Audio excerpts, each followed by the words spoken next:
and recording. Please, Anna. Hello, everyone, and thank you for joining us. I am Anarata Bashalieva, along with co-host Dr. Katerina Shrey, Dr. Victor Fett, and our program producer, Professor Larry Shrey. We host a weekly discussion panel on Russia's war on Ukraine with guests from Ukraine, military experts, medical personnel, academics, artists, literary figures, and relief workers. Our panel is recorded and circulated nationally and internationally. We appreciate your comments and feedback. Special thanks to Marshall University Libraries and MUIT for making this weekly event possible. If you are joining us free, or if you are joining us live on Teams, please feel free to use the chat to post any questions for our guests. Today's guest will be introduced by Dr. Victor Fett. Thank you, Anara, and I am so glad and honored that we can welcome back for their second appearance here the international translators group called Kopilka or Coin Bank. Kopilka project was created after Russia's full invasion of Ukraine in February 22 to collect and safeguard Russophone anti-war poetry. Their collection now includes over 300 poets from Ukraine, Russia, Belarus, and the Russophone diaspora across the world. Anthologies of Kopilka poetry translated into English and French have been published in France, the United Kingdom, and the United States. And today, Kopilka translators from Canada, the United Kingdom, and the United States will read their English translations, and the participants are introducing themselves. Please. Yana.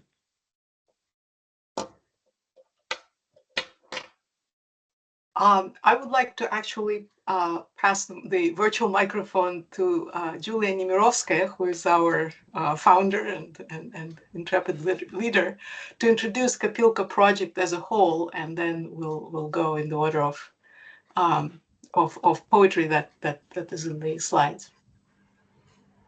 Thank you.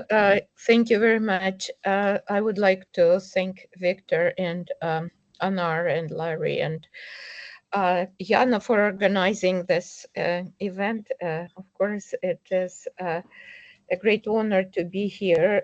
I haven't been here the last time. And I would also like to thank the authors and translators, both those who are here and those who are not here, but are with us invisible in this virtual but warm and friendly room. And I could maybe share the story of the very beginning of Kopilka project. Kopilka is coin bank in Russian, and when I was, everybody was devastated by the news of this terrible Russia's aggression in Ukraine.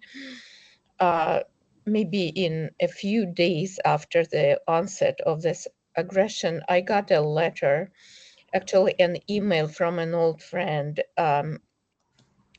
who asked me to safeguard his anti-war poem because he was awaiting arrest. And this prompted me to begin collecting anti-war and protest poetry from Ukraine, the former USSR space, and from Russia proper. I created a post on Facebook and also wrote my friends from my years in Moscow. I took part in the underground new wave movement of 1980s before immigrating in 1988, but also I returned to Moscow for international biennales and other events. So I asked many friends who I really cared about, "Ты молчишь или кричишь? Are you silent or screaming?" And some of my friends, in lieu of their answers, or sometimes as individual pickets, they sent me anti-war poems. So this was how Kopilka began, and I realized that that I had already hundreds of poets and thousands of pages of poetry in the first months of this war. So this must be probably the unprecedented and the largest outpouring of poetry in response to a historical event in history. There are many reasons to that, including social media and the special place poetry plays in Russian-speaking world in general, and in the Russian Empire and the Soviet Union, where it replaced public life and sometimes even religion. So this was amazing, and I felt that quality turned into quantity turned into quality, because this was just a powerful incantation and an evidence of resistance on the part of so many poets who whose language is Russian. So this would have been, of course, just a dead archive eventually, but a group of translators joined me very early on in this project, and eventually Kopilka turned into a major translation project. So all the translators are volunteers. They're from the United Kingdom, the US, and Canada, and their names are Maria Blashstein. Most of them are here, and Maria Blashstein, Andrei Buraga, Richard Coombs, Yana Kanea, Anna Krushelnitskaya, Dmitry Manin, Niles Watterson, and Josephine von Zitzewitz. We also have a group of French translators into French with Christine Zeytunian as their lead. So these are natives of both English and Russian, which is very important because we have a goal of not only translating each poem and keeping the style of each poet and even the music of each poem, but also creating a poem in English in its own right. So this amazing group turned this Kopilka into a wonderful project, and the anthologies that were published have been a natural outcome of this activity. So the first one is Disbelief. It was published on the first day of 2023 and was an immediate response to the events. And the second one, Dislocation, was published 2 years later. Anna Krushelnitskaya and we tried to make sense of this incredible outpouring of poetry, and we organized it by concept clusters. And we're working on the third anthology, tentatively entitled Rupture. Those titles reflected the development of the war and attempts of the poets to kind of distance themselves from the Russian cultural context. So we are very, very happy that we could share our work with everyone. And I think Anya will now talk a little bit about the logo and catch all the balls I dropped. Anya? Anna Krushelnitskaya. Anya? Got to unmute myself. The vagaries. Okay. I do not think you dropped any balls. I think you did a very good summary of something that's pretty large at this point, and there's a lot to talk about. Can everyone hear me okay? Yes, Yeah. yes. Okay, great, because I have an interesting lag here. Yana actually thought we should talk a little bit about the logo. The logo sort of arrived when we this organic group of people who were working on this organic group of texts, we sort of started to get used to each other, and we started seeing each other, starting seeing this group as a collective, with a mission and with needs. And we developed needs. We needed to move our ever-growing collection from Google Docs to a database. So we started working on developing the database. We started thinking about developing a public-facing front end to this Kopilka project. We started thinking of it as a Kopilka project. So we're working on building a website that can highlight some of the poetry we work on. And with that, we started thinking about the visual component to this public-facing website, and we thought we might need a logo. So the artist that we worked with, Arina Kartashova, built a few logos for us to choose from. We had a voting process, an informal voting amongst the translators and just the members of the Kopilka. And everybody liked this one, and so that's what we have. This green ornate K. There are reasons why it looks the way it looks. The artist had a very well thought out approach, I thought. So the design is based both on traditional Ukrainian embroidery patterns, but also on the styling of early Novgorodian manuscript lettering. We're talking pre-15th century, which of course the Novgorodian Republic is a proto-democracy. And the purpose of Kopilka is, among other things, to safeguard poetry of political dissent, in the hope that Russia can be democratic someday. I don't know. This is a larger topic, I guess. So these Novgorodian designs were included. If you look at the letter closely, there's quite a few symbols in there. There's a key, because it's a key to the coin bank. There is a book. There is a dove. Of course, there's it's a symbol of peace. So it's quite a little puzzle. And that's what most translators thought was the best logo, and so that's the logo. That's all I have to say about that.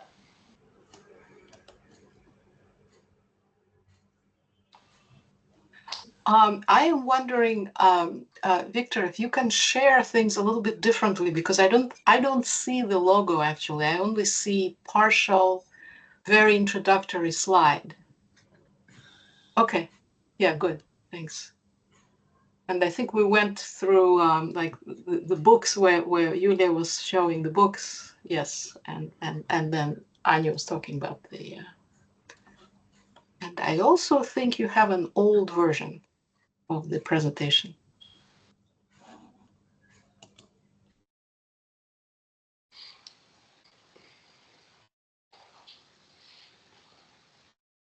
I will email you again the latest version, Victor.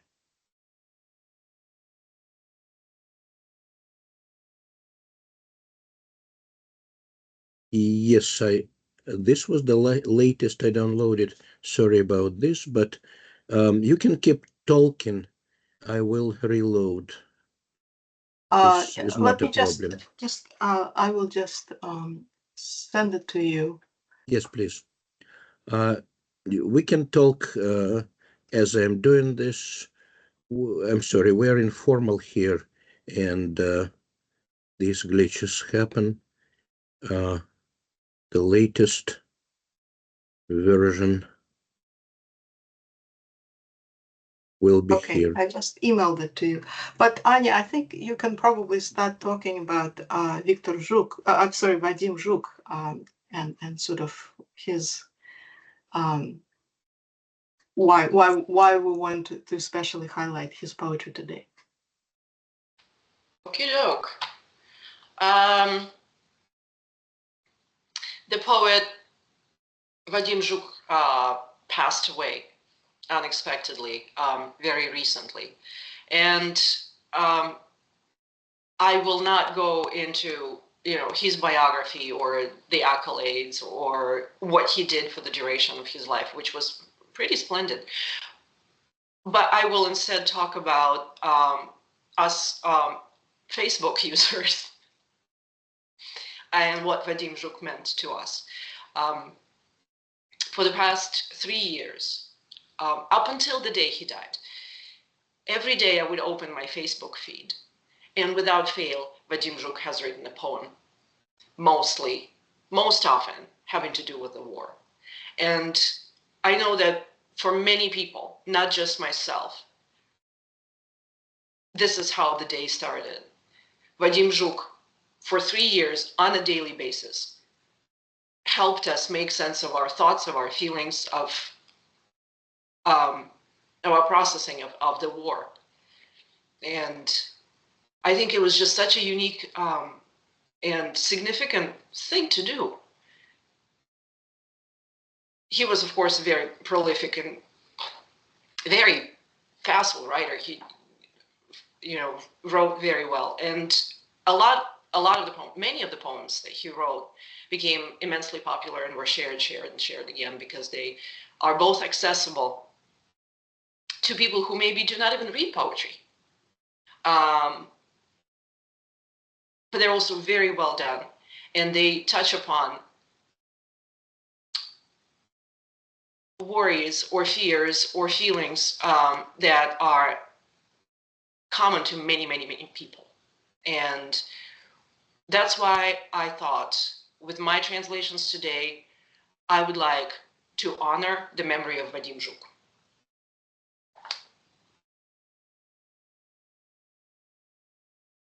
Am I reading the poems now, or? I think so. I think so. We follow the text. Okay, good. We read them in English only. Those who read Russian can follow both. Fantastic. Just read at your own pace. We don't have any requirements, please. Okay. This poem was written in the very, very, very first days of the war, and stunned so many. When everything began to shake and rumble, a pot of soup went bouncing on the table, jumped up, then down, then tumbled off. All toys at once turned faces to the wall. This business wasn't games for toys at all. He clambered in the closet. There he lay and napped some. Then he woke up, he screamed some, and he wept some, ate slimy soup potatoes off the floor, then took his blue stuffed dog for company and went back in the closet. Now he's no more in this world. Someday, under the moldered skirts and jackets, they'll find his skeleton. Why, one might laugh. A skeleton in the proverbial closet. No one will laugh. They'll take the skeleton, so small.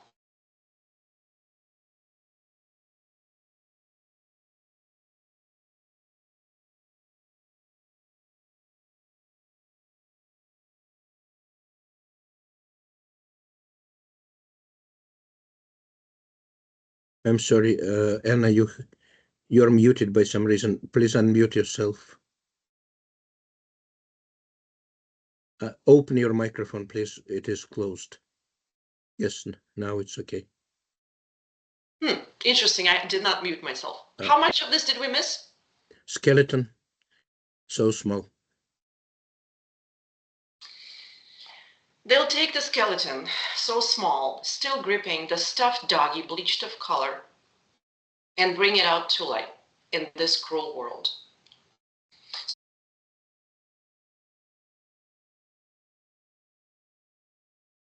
Oh, I'm sorry. Again, okay. Do we know why I keep getting muted? Sorry, my fault probably. Is there something? No. I'm advancing slides. Here I am. Everything fine. Yeah, but I would like to find out who Yes, muted me, I did this because it's not me. inadvertently. It's my mistake. I'm sorry. Okay, so it's Here not, we are. okay, it's not No, evil no, it's forces not at you. work. It's not you. Okay, excellent. Please go ahead. So this early poem about a child, a young child who dies in a bombing, was just so eviscerating, and the thoughts of many turned to children early in the war and later, of course, in the war and now. And Zhuk was one of the poets who wrote quite a bit about children in the war, about refugee kids. And one of the poems is in Dislocation. That's Zhuk's poem about a Ukrainian refugee child fleeing his hometown. And this poem that I'm going to read, he wrote 3 years after the first poem that I read. And it again echoes the thoughts of many. She's eviscerated me, sapped me. The reserves of my life force are dwindling. No holidays, holy or happy. No hands and no faces of children. I've been murdered with everyone murdered. I've been buried with everyone buried. Just these laughs of hyenas, fervid. Just the tar in my veins, torrid. Just these meaningless books, empty. The quadriga that Satan steers. I myself have become a calamity in the past 3 years. Just 3 years. Thank you.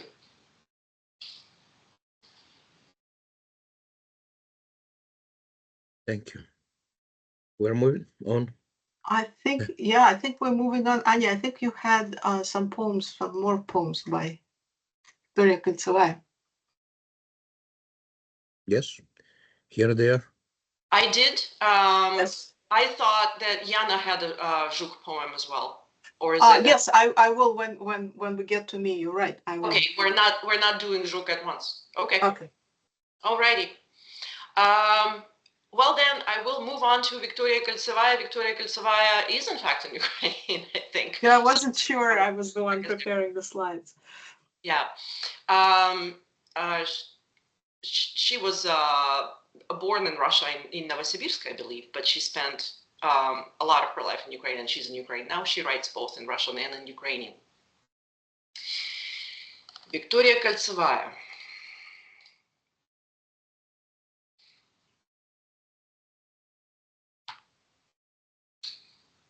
I am keeping my mouth shut, watertight.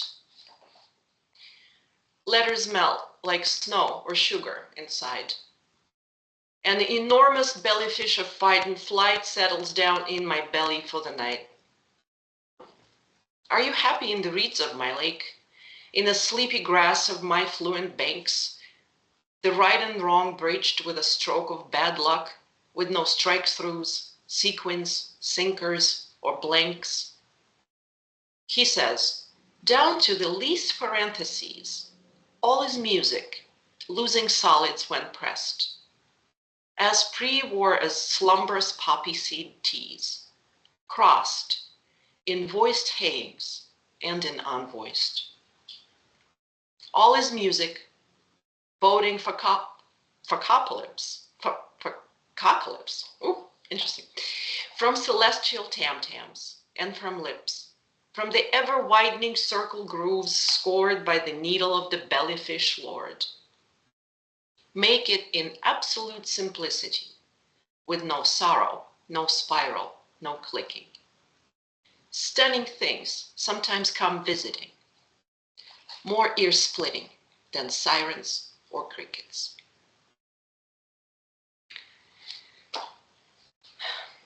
Enemy combatant Ivanov, enemy combatant Petrov Sidorov, before you're dirt of another man's land, call your enemy mother.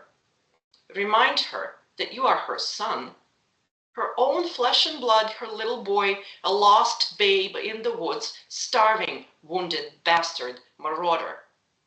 It was all commanding officer fathers, but you were no son, no spirit, no clue, no culprit. And you won't be, fear not. Thank you. Thank you very much. And we move to Richard Combs. Hello, everyone. So this is Inna. Inna is from Georgia. And just a couple of words on this poem that's coming. I really like the kind of anger she puts into this. She's angry with what's being done to Ukraine. She's angry with an attitude that tries to either compare it with something else or in some way downplay it. And she's kind of angry with Russian. She told me an interesting thing. She started to write Russian with broken words after the 24th of February 2022. She started deliberately breaking words up. And in this poem that you're going to hear, she breaks them in a way that rhymes. The broken bit rhymes. And I've tried to keep that in what I'm going to read right now. Okay? So you can turn the slide on, Victor. No, she would have died anyway. That mole, a melanoma, wouldn't you say? Still, she would have sung and danced the night away, slaving during breaks, and sidling up to pay her a call, the final stage, a stranger, the pain may be comparable to the tortures before they killed her. And this one had downs, hardly a life. The chromosome stole her chances just like that. 50% of everything would have passed straight by. But oh, sweet soul, she was a child. And so she's famous now. They've given her the role of a Ukrainian angel and draw pretty wings in the rehab centers. Their goal, to reach the light. And her mother, in front of her, a whole leg swapped out for a stump, writes to her after a bomb has painlessly killed her. And that one would be an early stage dementia, at home imparting her own outline to the divan, dying, soiling and wetting herself, laid up, insisting they're here, there, the Germans are everywhere, don't come to Israel.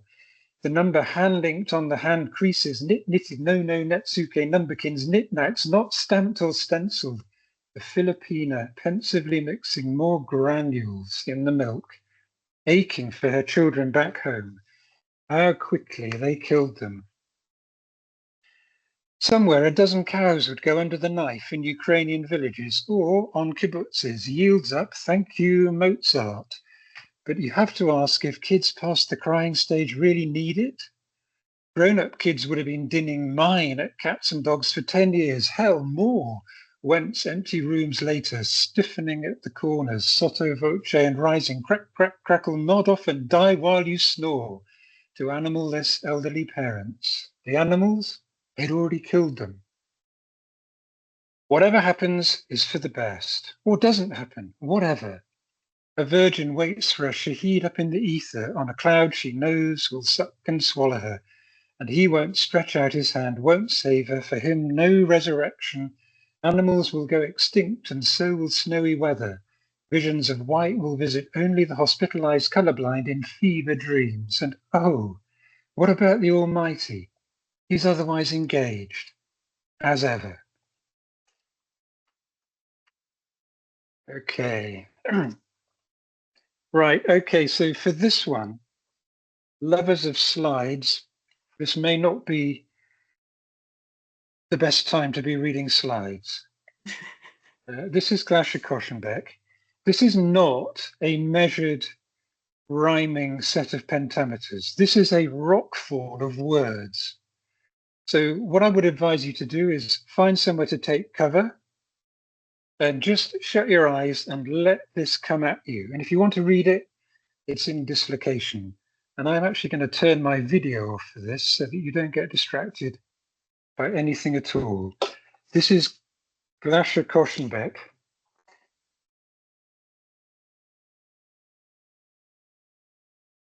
Everyone's religious, everyone. There are no atheists, not one. Agnostics, infrequently found, have parked their doubts somewhere across town.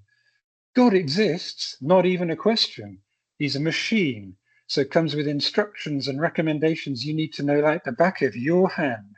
Rituals essential to the assembly must be observed in winter and spring, and if the allocation of more time is preferred, then please, on a basis by no means occasional, anoint with oil, change the spare parts, notional, go to an appointment with the shift leader greeting you in a maxi dress of golden elegance, aware of your own affiliation to exceptional mechanisms.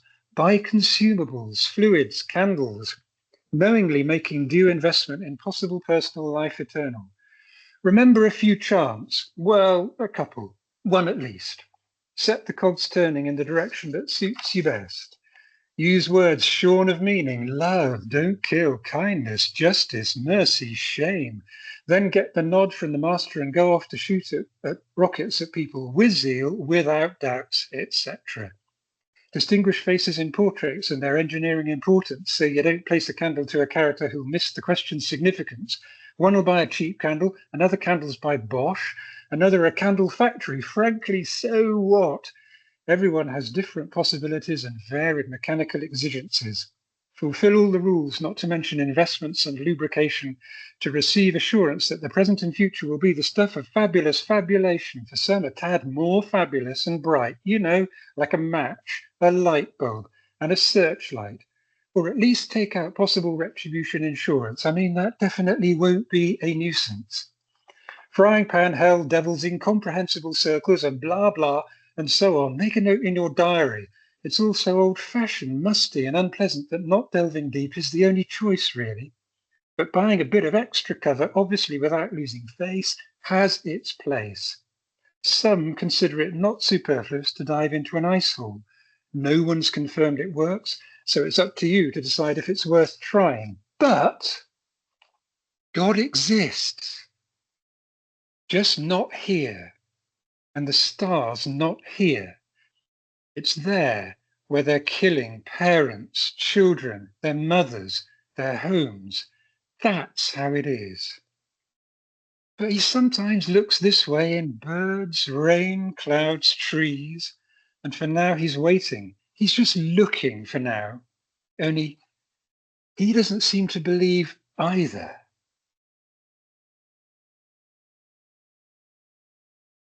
So, Thank you, Richard.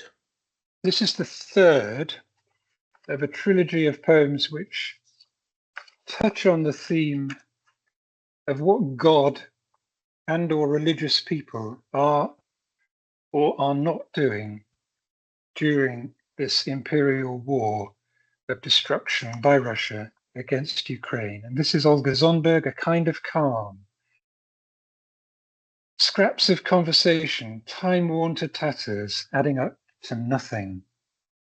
Someone or other is totally apathetic, and prices have gone up, and the house no longer exists. But they managed to get away alive. Thanks be to God, unreachable under the landslide of sighs of relief.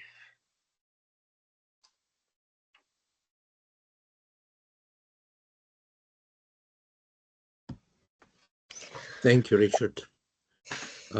We are moving to next participant. This is Maria Blostein from Canada. Thank you, Victor. Do we want maybe to stop for a couple of breaths and questions? We can. Yana, what do you think? I don't know. How about let's stop for maybe a moment, and Yeah. and this way we can also see each other for a moment. Yes. One thing I wanted to say. First of all, I wanted to greet the newest member of the Kopilka team, Olga Zveryeva. I think I saw her here, so hi.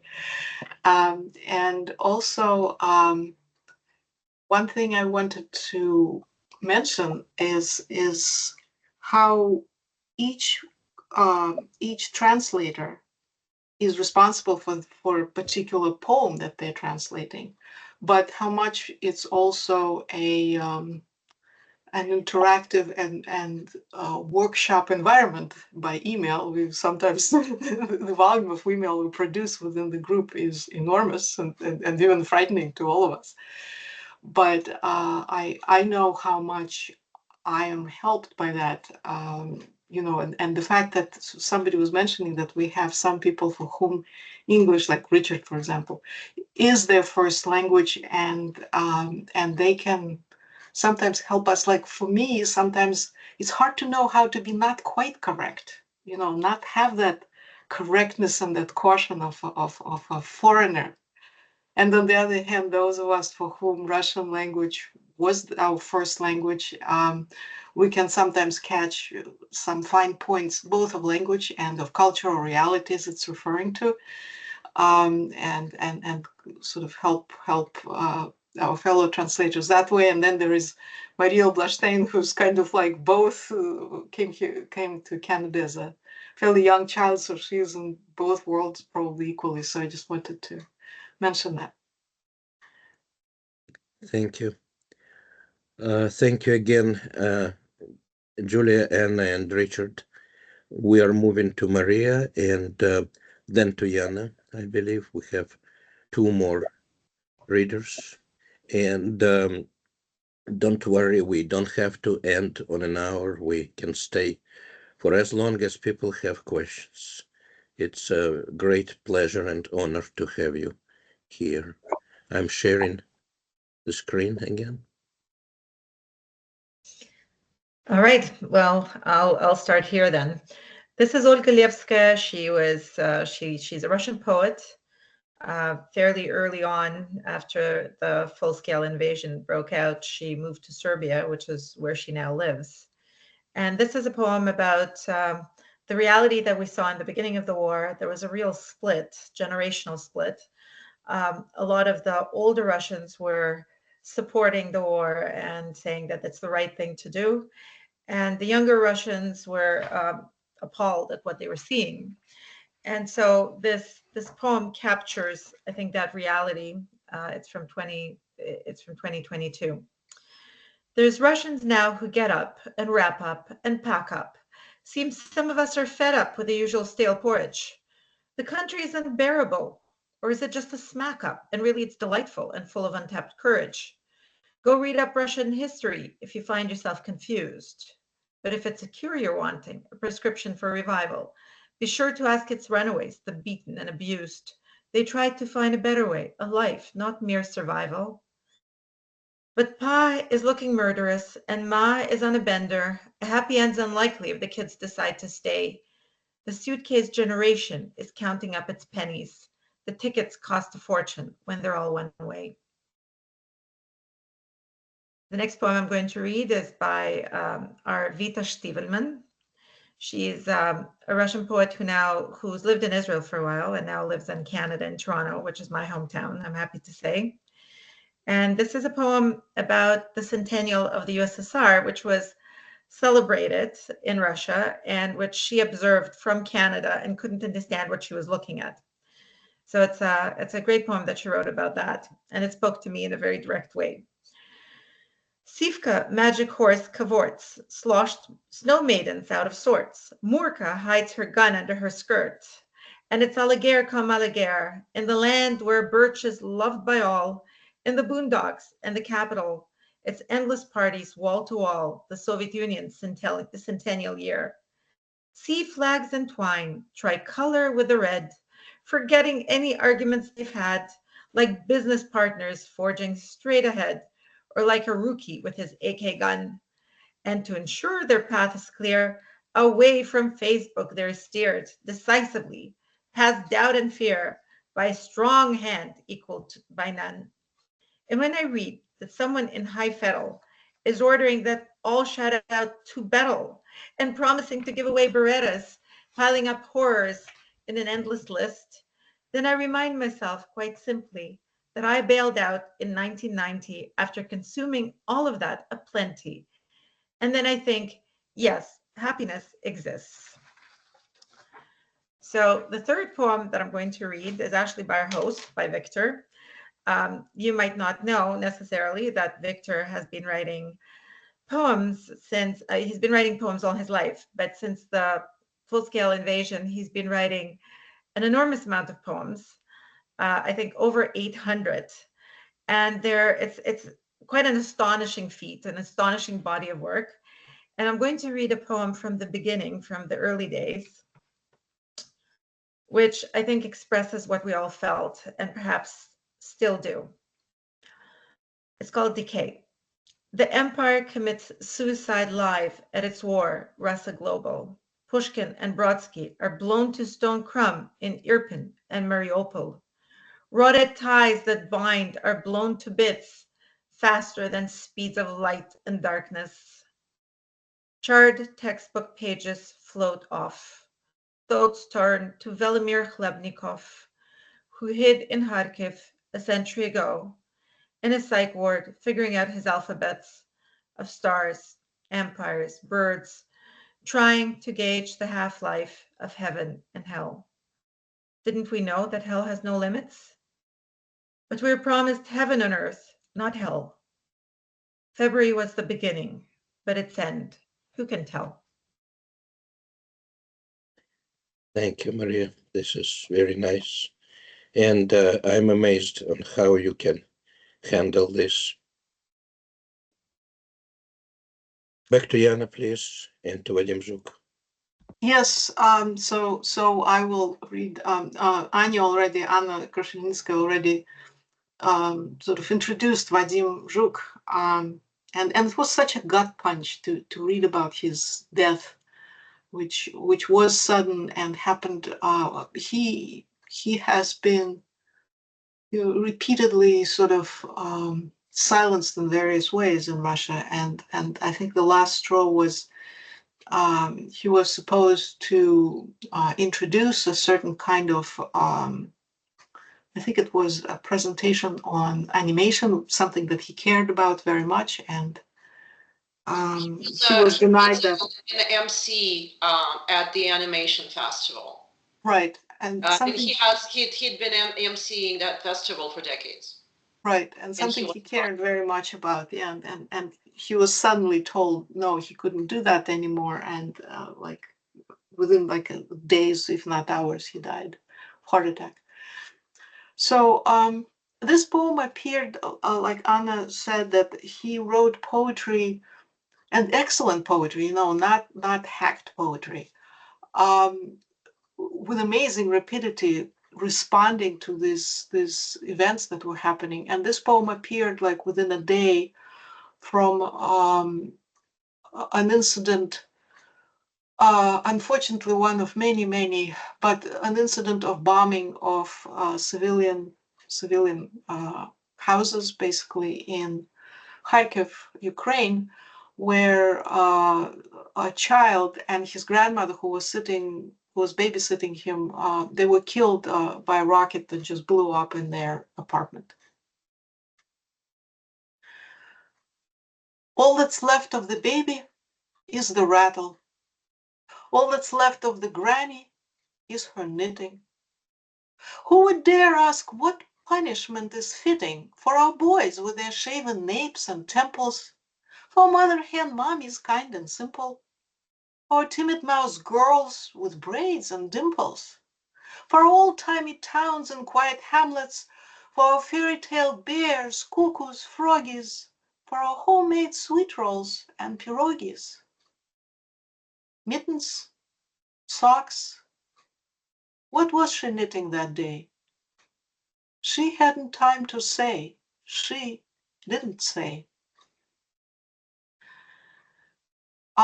Next, I'm going to read a poem by Andrei Kostinsky, who lives in Kharkiv, Ukraine.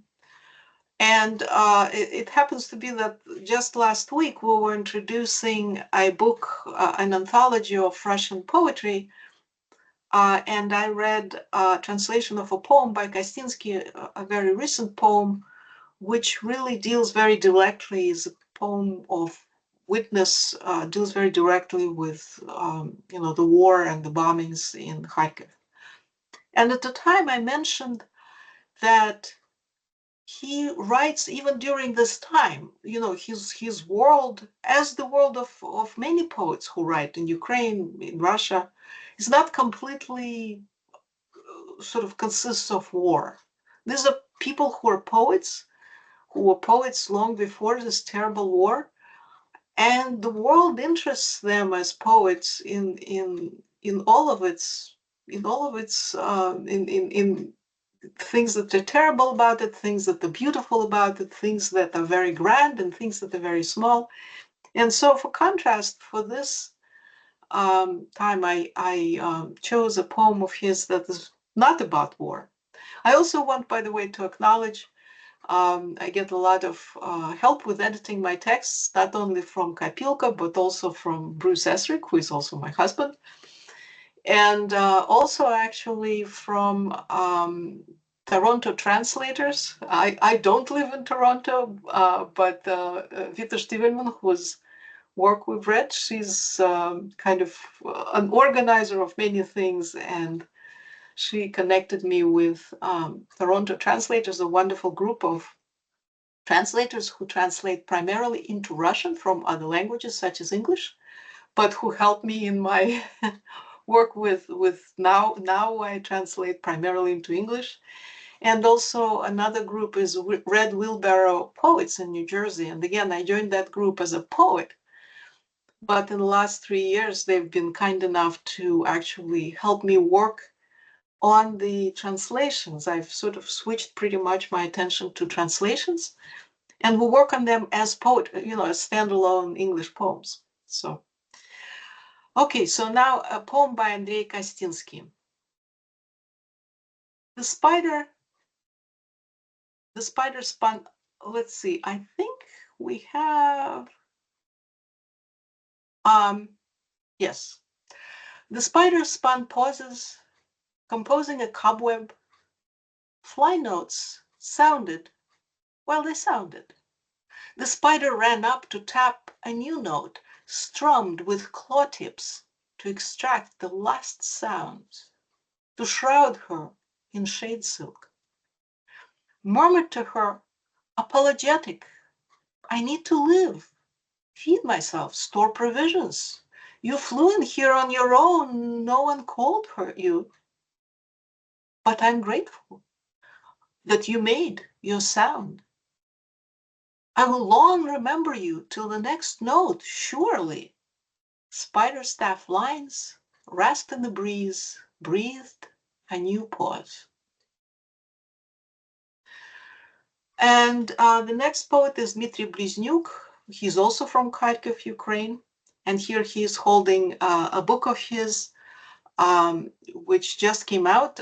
He started translating his Russian language poems into Ukrainian. And this is his first book in Ukrainian. But I translate from Russian because unfortunately I don't know Ukrainian. And anyway, these are the kind of poems he writes first, and I translate them into English. An old cemetery along the streetcar line. The fence isn't tall, just up to your throat. From the streetcar windows, you can see old graves, trees smashed by artillery shells. The cemetery fence looks like a ballet bar. Ethereal specters fly up and grab the bar with a little pause, steady holding the posture, extending a leg. The fresh pre-shelling air is where the living and the dead meet, hope and the impossible, vanished forever. We live, dream, dance. We peek into the mirror of death, long and not tall, just up to your throat. Second signaling system of the soul. We learn to live, and these are our teachers: death, freedom, clear conscience, somebody else. Some dressed in leotards, some in full ballet tutus, crisscrossed metal bars, satiny steel ribbons. Only yesterday she was orange-scented joy, dipping a cookie into hot sweet tea. And today her life, iron shavings, sucked out by a magnet. So simple. This world's now locked up forever, and the keys are gone. Only keyholes remain, big as a man's silhouette, a breach in the wall, a raven on a shoulder. Next poet is also from Ukraine, Alexander Shchedrinsky. He lives in Odessa.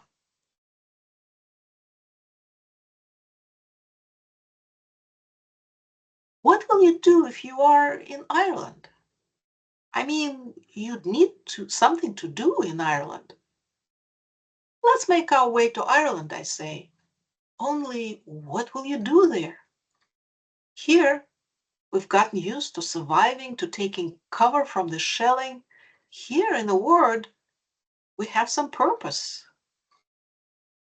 But what would you do in Ireland, I say? What would you do in Ireland, where it's so nice and the sun shines so brightly that all there is to do is just lie down and die? And the next poem is by Sergei Leibgrad. I think I saw him actually. I believe he might be on this call. Sergei is from Russia. He's a poet, but also a journalist. And for a long time, he was one of the key people there was a countrywide radio station. It was called Echo Moscow, but it was present in many regions in Russia, in many cities. He was in Samara.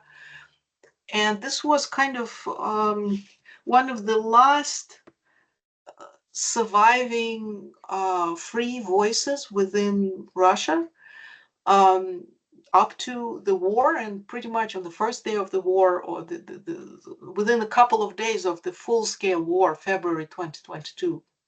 Actually, the war started in 2014, but the full-scale invasion, they closed, Russian authorities closed that station, and he emigrated to Israel not long after that. And now his poem. That's it. I'm off the deep end. Near the house where I rent a flat in Israel twice today, I met my father, who was born in Odessa, lived his whole life in Russia, and died 7 years back in Samara. In a half-delirious dream, I call my wife Mama. Mama has been gone from this world for 18 years. Need it or not, I keep uttering the word Ukraine. But I'm not insane, not insane. Isn't it so, my children? But they stay silent in a tongue I don't know.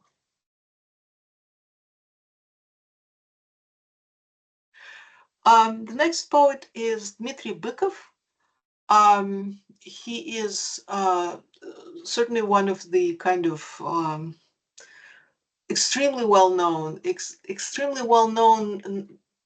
among literary folk, and also by people who are within pop culture, I would say, as well, even though he's a very strong lyrical poet, but also like Zhuk, he wrote a lot of poems that capture the moment and that are accessible. And he is also a political commentator, literary critic, prose writer, a very prominent figure in Russian culture.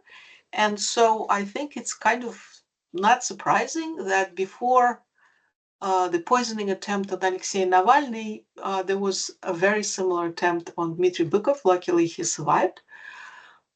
He's currently in the US. I think he left to teach in the US academia very shortly, again, I think just before February 2022.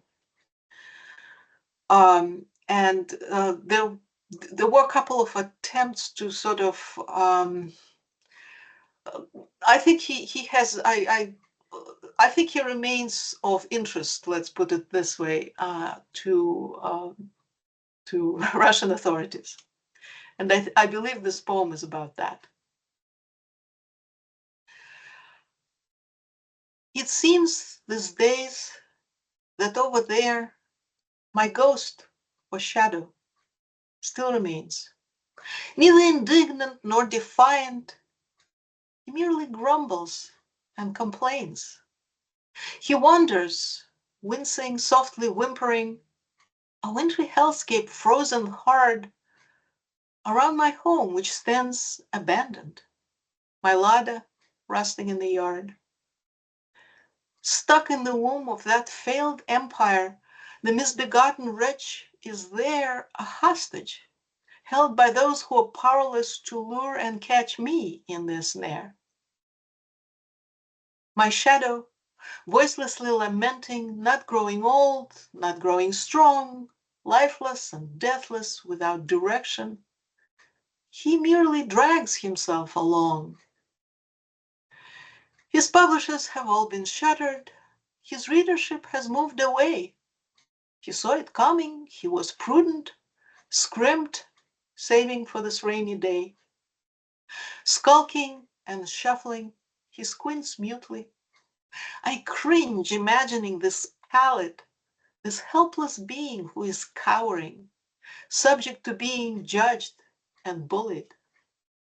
Herded within a crowd, he sloshes through seas of stagnant, trampled mud. The scoundrels mock him without mercy. Their jabs, they fancy, draw my blood.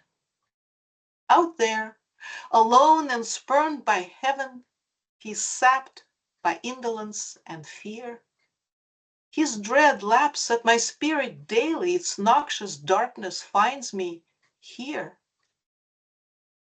He clambers from his sagging mattress, shivering, he steps out his door. He goes to visit mother's gravestone. What else would he exist there for?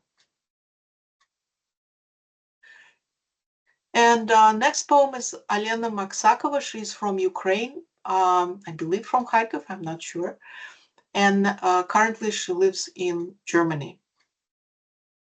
And her poem has a title, anesthetic, kind of written in Latin letters. Anesthetic. Reality has turned completely unbearable. You can't believe it. You anesthetize. Volunteering, alcohol, sex. Would cocaine help any? Strike through. The past is devalued by the present. Your ex, a Vitnik, a classmate in Petersburg. Exhale. Would heroin help any? Strike through. All that is left are words in a column. Would writing about this help any? Would it help? Would it help? Okay, so I am done. We have a few more translations, but maybe we can again take a break and see if there are any questions or comments. We can, of course. And anyone is welcome. Let me stop sharing Oh, I my see that screen. Alena is actually here. Alena? Yes, I see trained you Alena have? and I see Sergey are here. So some of the poets are here. This is Well, great. if I don't know if they have any. they can, If Алена и Сергей, Алена Максакова и Сергей Лейбград. Если вы хотите что-то сказать, то я переведу или Виктор переведет. yes, please. I know Alena was trying to get in, and from Germany. Alena, are you here? Alena, with this? Is she? Not sure. I just saw her in the among the people on the. Yeah, she's just muted. I see Sergey. Here is Alena. Я включила звук. Алена. Я могу говорить по-немецки или по-русски? Нет, пожалуйста, не По-русски, по-немецки. We don't speak German here. Russian. По-русски, пожалуйста. Спасибо большое за чуткий перевод моих текстов. Мне очень важно было сказать об этом. Для меня было самым большим потрясением в этой войне, когда я изучала историю русской литературы, и я узнала о бомбардировке моего университета. Яна? И, в принципе, это... Да. Я прошу прощения, я переведу, Алена, а потом. Please. Университет в Харькове, да? Приведем. Да. So Alena, first of all, she very kindly thanked me for a sensitive translation, and she said that in this war, one of the most shocking moments for her, while she was studying Russian literature, she learned about the bombing of her university in Kharkiv. Пожалуйста, продолжайте, Алена. I'll translate more. Ночь вторжения мы провели, разговаривая с Андреем Костинским, дом которого потом разбомбила русская авиация. So the night of the invasion, she spent in conversation with Andrei Kostinsky, whose poem I also read on this, and who's also a Kharkiv poet. And later his house was bombed. His apartment was incinerated by a strike of a rocket. И действительно, это вторжение, эта война для меня стала какой-то отправной точкой, с одной стороны, в моей биографии, а с другой стороны, я понимаю теперь, что не бывает чужих войн. Для меня теперь это важно и ясно. So she's saying that this war has become a turning point in her own biography, and she also understood that there is no such thing as somebody else's war. Спасибо. Okay, and she's saying thank you. Спасибо большое, Алена. Thank you very much, Alena. It's very exciting to have the actual poets' voices. Спасибо, Алена. Очень здорово слышать реальные голоса в этой записи. Мы все очень благодарны вам, что вы смогли пробиться. Сергей, вы хотите что-то сказать? Сергей, do you want to say something? Unmute yourself, open your microphone. Да. Микрофон, да, сейчас. Да, открыто. Вижу, да. Здравствуйте. Я хочу сказать большое спасибо и Яне, и вам вот за эти два издания, их 3 вообще издания. Для меня война началась 24 февраля, вот в 5 часов с несколькими минутами. Я работал на «Эхо Москвы» в Самаре и должен был выходить в эфир. Я так переведу кусочками. Сергей, спасибо. Thank you, Sergey. Thanks us for these translations and everything. He remembers that war started for him on 24th of February in Russia, in Samara, where he was working on the radio and had to go live on air. И я вышел в эфир, это была утренняя программа, и связывался с людьми, в том числе из Украины, из Киева, и понимал и чувствовал, да, что я в гораздо более паническом, каком-то потрясенном состоянии, чем те, кто живет в Украине, чем те, с кем я связывался. Sergey says that as he was talking to all kinds of people from Russia, from Ukraine. He understood that he himself, being in Russia, in Samara, is even more panicked than people who talk to him from Ukraine. Да, пожалуйста.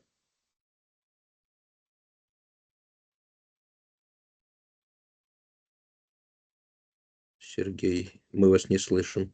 Вот сейчас. Он Сейчас исчез. нет, микрофон Ему открыт. кто-то, по-моему, позвонил по телефону. Да. Я хочу сказать, что вот это вот ощущение абсолютного шока и абсолютного, я не знаю, беспомощности, наверное, все мы испытали.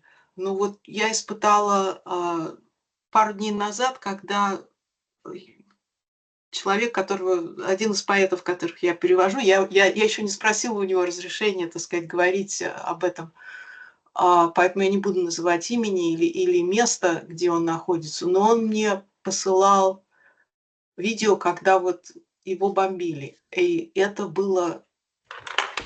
настолько, я не знаю, как сказать, действительно ощущение, что останавливается сердце, останавливается дыхание от ужаса, ничего не можешь сделать. Вот знаете, этот кошмар, когда во сне бежишь и не бежится. Okay, sorry. No, yes, that's fine. I will try. I started remembering. I will follow and explain. Yana says about another poet whose poetry wasn't read today.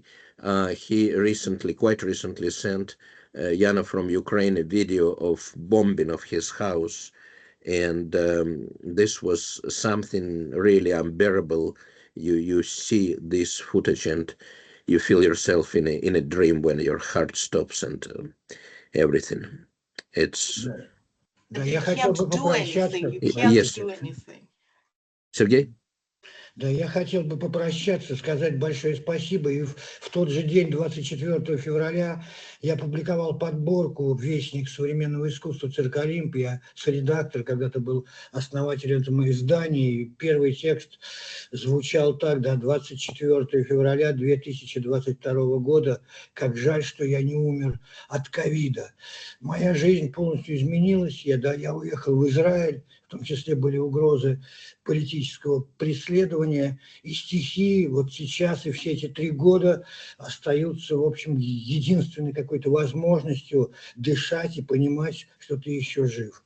Большое вам спасибо. Спасибо вам, Сергей. Я переведу. Sergey says thank you, and he has to go, and he says that already then in February 22, he published his first poems about the war in Russia, as I understand, and then he had to move to Israel due to threats, and for these 3 years, Sergei says the writing poetry for him remained this lifeline to reality. And of course, we here are not under bombing, but we try to help, and I hope this will be watched by many. It's really extremely moving story. Do we have, I think we do have time for more poems, and do we have more questions from our patient audience, please? I see somebody is raising a hand. Yes, Leslie, please ask your question. I see your hand. Yes. In the last poem you wrote, the anesthetic one, there was a word in there, vatnik, I believe, which was untranslated, and I was wondering if for English speakers you could explain what that word is and why it was left untranslated in the poem. Sure. Yes, sure. So vatnik, it's kind of making its way into English language, but I think it's not yet well known. It comes from it's a Russian word, and it literally means a kind of jacket made out of padded cotton wool. Well, padded with cotton wool. But I think it sort of became transmuted into this designation of a person who is kind of unthinkingly just swallowing whatever propaganda, whatever sort of very simple jingoistic assertions that they hear on TV or something like that. So when Alyona's voice of the woman in the poem says that her ex is a vatnik, I think that what it means is that, you know, this was a person with whom she was once close, and he has become that way. So that's how I understand it. So let me see what the words are again. I'll just remind you or remind myself what the exact quote is.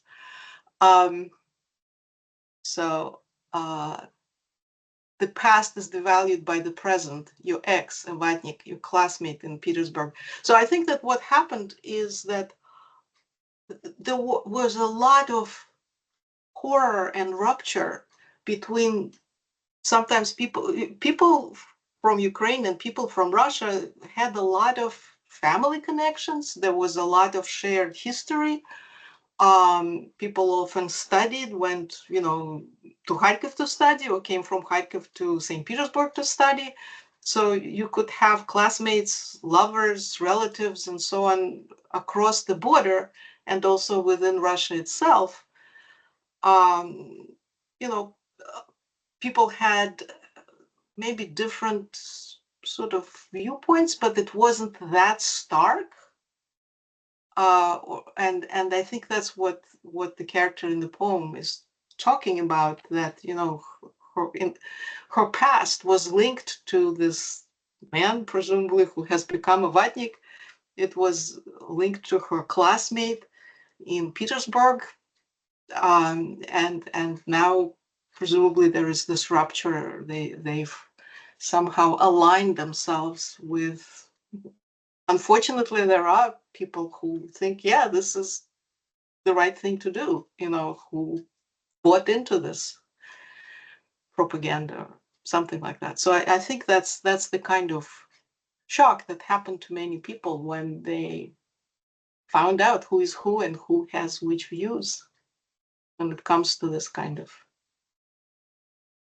of existential change. Thank you, Anna. Thank Can you very I get much. the And English yes, translation for that sort of concept might possibly be sheeple, although obviously that involves sheep's wool rather than cotton in coats.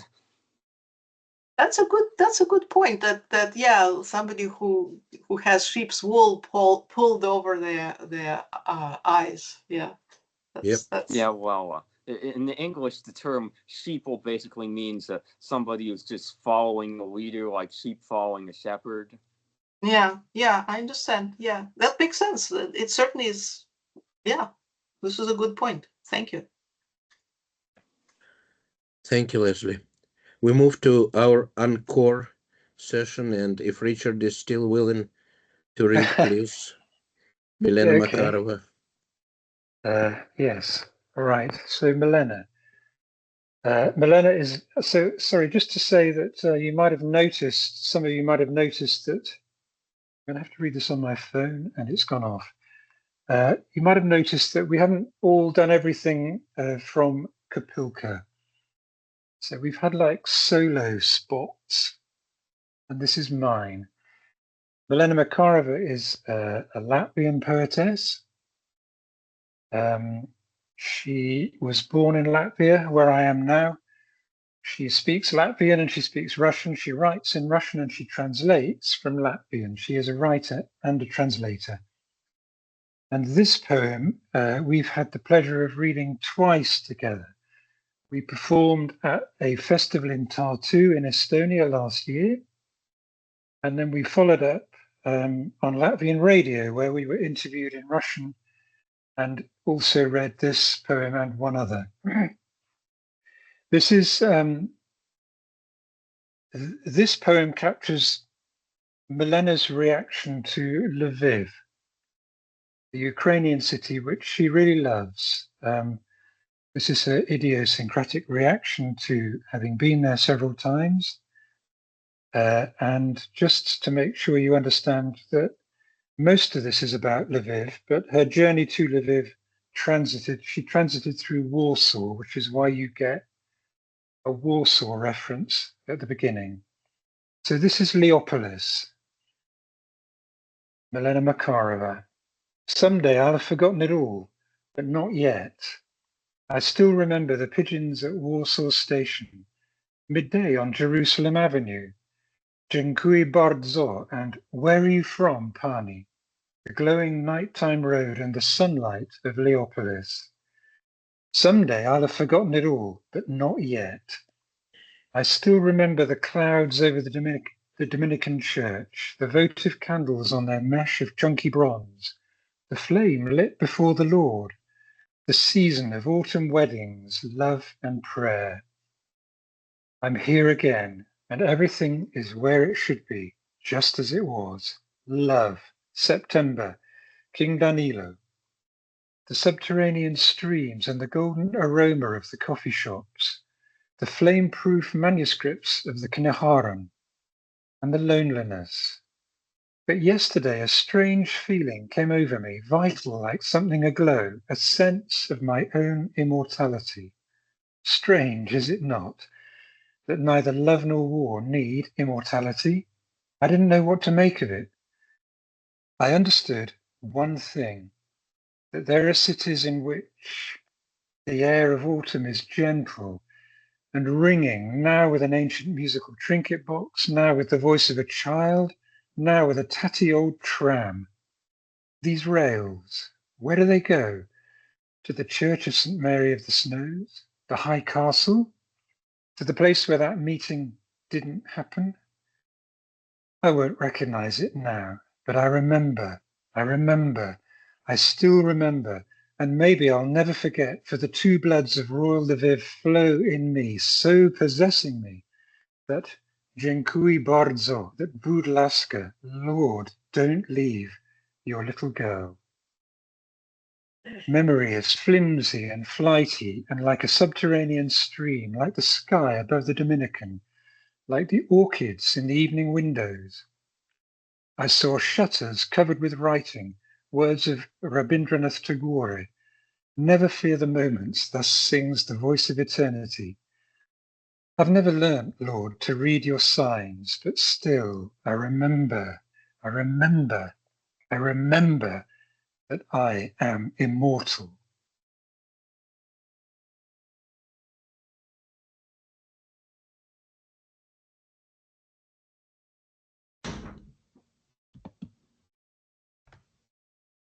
We move to Maria, back to Canada, please, Maria.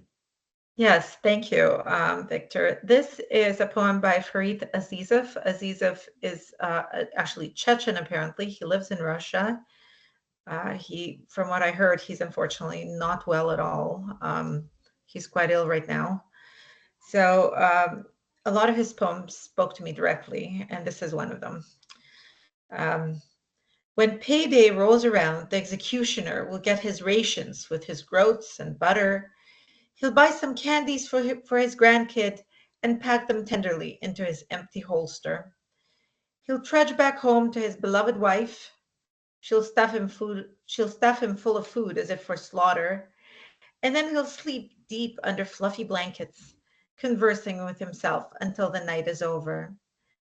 He'll have a dream that's chillingly familiar. He's being watched in silence and with scorn by eyes as cold as windows of a house to which no one can ever be returned. He'll rise pre-dawn, worn out and grim. It feels the same no matter where he goes. He'll put his boots on and without a word walk out the doorway carrying his cross.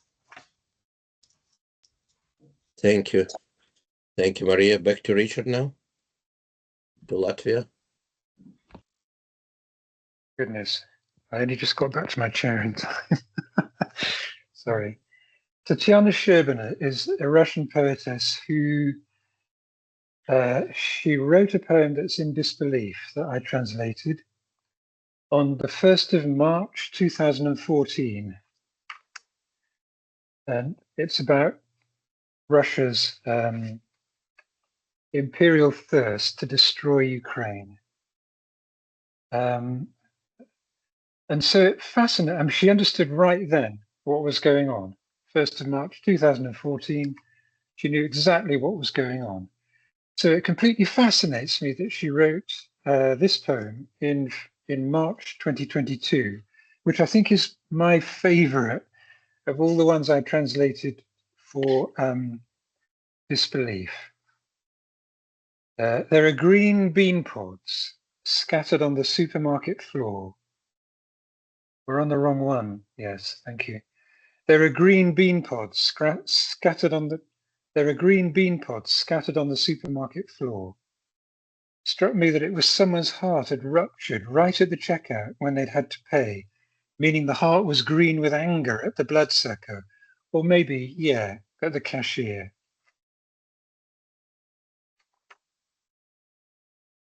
Are we going to have, yes, okay, and this also, 13th of March, 2022. I fell asleep with my palm tucked under my cheek, woke up when I yanked my hand away like it was the hand of an enemy.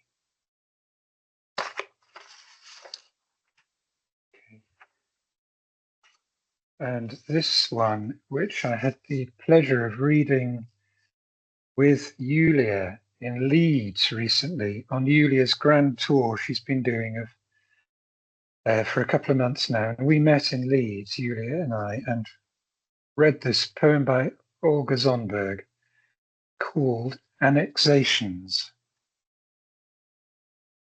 Okay? Yeah. Annexations.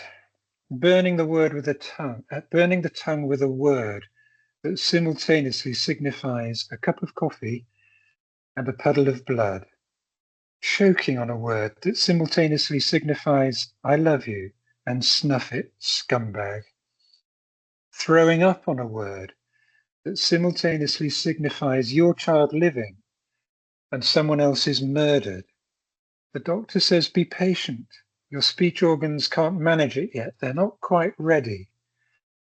But give them a chance to get used to it.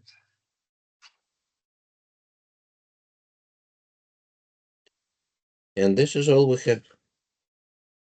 Thank you, Richard. And thank you, everyone. And we open the questions if somebody wishes to ask questions. We all will be here for you. Let me stop sharing the screen.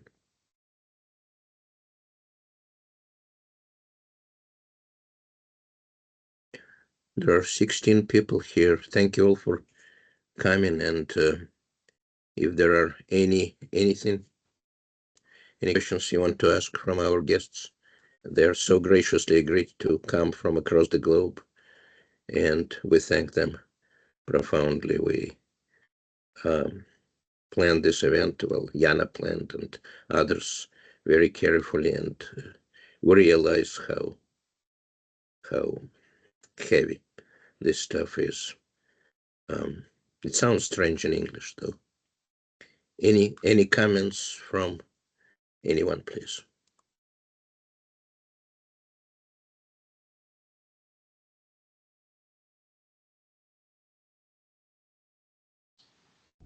If I may, I just wanted to thank Yana and Victor, the organizers. And I've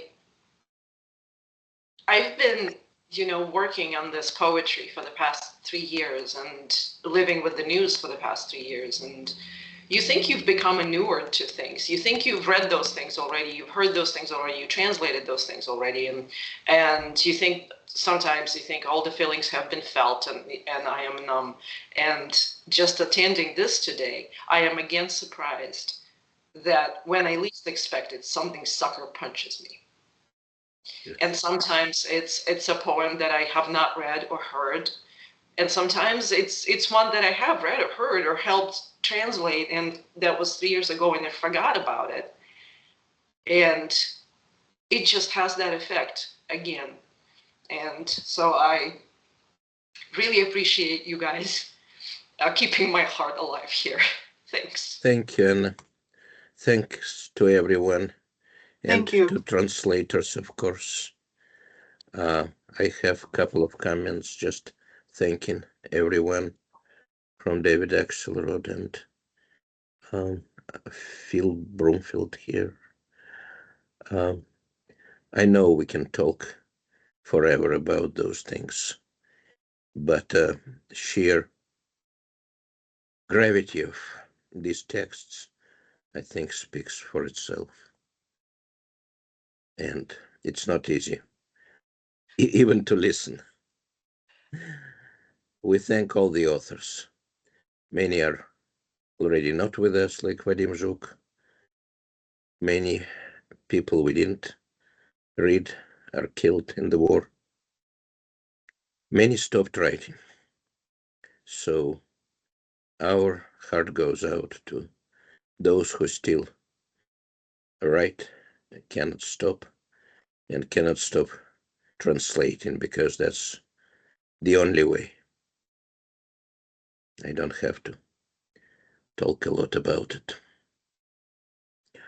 David says, keep up the good work. Anne says, Anne Eagles, thank you for exceptional poetry. Thank you all. And I see a comment yes, from Robert McAllister. please. As I listen, I'm babysitting my grandson, knowing that I would do anything to protect him. I can't imagine being in a place where I couldn't keep him safe. Thank you so much for helping us understand. Yeah, sometimes certainly translating poetry when it goes through you, but also sometimes listening to poetry, it can sometimes access something that maybe you manage to protect from everything else, from the news and statistics and so on, and then you feel touched very directly by an image, a line, a poem. So yeah, so I understand what Robert is saying. Yes. And thank you for your comment. And of course, we are translating, most of you, we're translating from Russian, and that's a separate story. Yeah. Again, we have been discussing on this program for 3 years different aspects, not just of translation, but of culture that we're witnessing to undergo what it undergoes. It's unique situation, but at least we can record this. So recording will be on YouTube soon. Please share it with your friends, and that's what we're here for. If some of you want to come for special program, we'll arrange this. We do it only in English because, well, there are plenty of people who do it in Russian, but we feel here in West Virginia that we need to educate people around us. And this was our 162nd non-stop week of MUkraine program. Thank you very much, everyone, for coming here. Thank you, Victor. Thank you. Thank you for doing this. Thank you